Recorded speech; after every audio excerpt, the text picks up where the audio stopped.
Hi, my name is Herson Morales, and I am a sophomore mechanical engineering student. In this video, I'm going to dissect the spinning reel, but I'm going to primarily focus on the gearbox. So this is the Roddy limited edition RE50. It was manufactured in the 60s and 70s, but have been discarded since.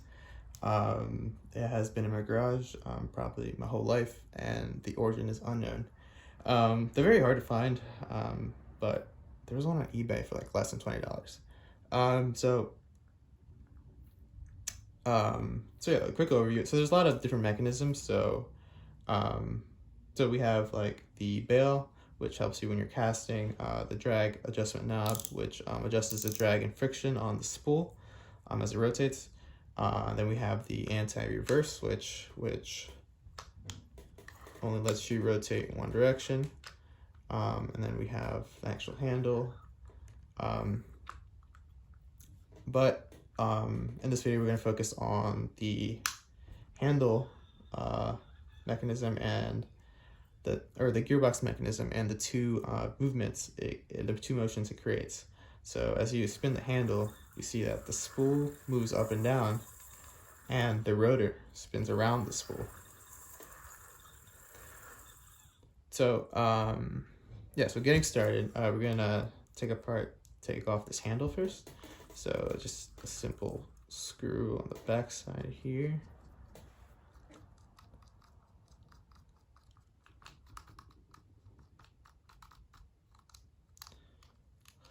So many threads. There we go. Then we have the handle, which is actually a hex shaft. Pretty interesting. And then we have the casing. There's only a singular screw because the screws are actually rusted, and I stripped them as I was taking this apart. Taking apart the casing here.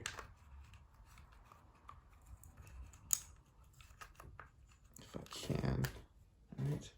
So first component we see is this bearing, just a plain bearing, some type of polymer, maybe a PTFE.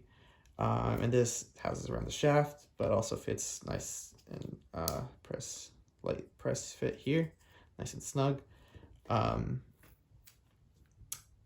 that kind of mitigates this wobble here, so this play here in the gearbox, and this kind of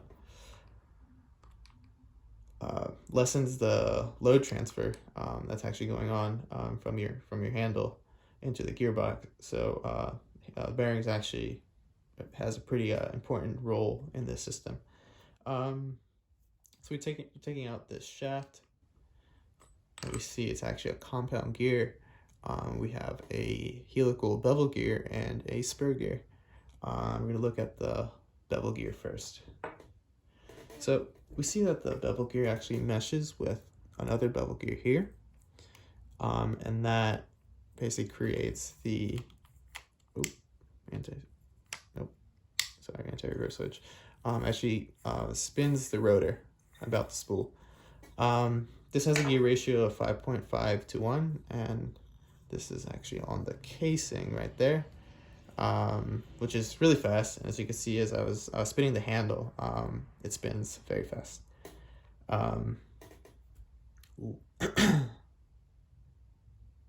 So, and the decision of like making the bevel gears helical versus straight cut, I believe, has to do with load transfer and basically like how much smoother helical gears are, and also have faster turns than the straight cut bevel gears. So like this little noise and combination of fast reeling is perfect for fishing, especially like when you want to bring in a big fish, and since they have better load transfer, you can do that without having to worry about having like clunky gears in your system or having to put a little more effort. So that's pretty much perfect for fishing. So if you want to quickly look at the compound gear, I assume it was laid, the shaft was laid with the spur gear at the same time, and the spur gear was machined after. We see that there's washers on either side of the bevel gear, So I assume that was attached at a later time. Um, Switching gears now, so we're going to look at the lower half of the assembly. So we have the spur gear here that rotates as it meshes with the drive spur gear. And we see that creates the oscillating vertical motion of the spool. So looking at this mechanism here, we have a slider that runs in that channel. And we can kind of assume that it's a crank and slider mechanism, but upon closer inspection, once we unscrew this fastener here, we'll find something different. So unfasten this spool shaft from the slider, and then we take out the slider, and we see that there's actually a pin on the on the spur gear, and then of course that means we have a groove in the slider. It's pretty interesting because instead of a crank and slider mechanism, this design kind of eliminates the need for a connecting arm, which kind of helps with the packaging of the gearbox. So kind of looking at the motion of this subsystem. So as the gear rotates, the pin rotates as well, and as the pin rotates, it moves left and right relative to the slider.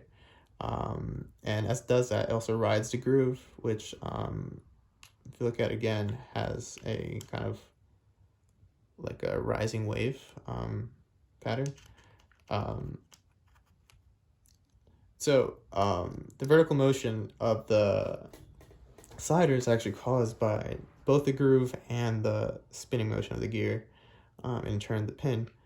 And that causes the spool to move up and down at the same rate.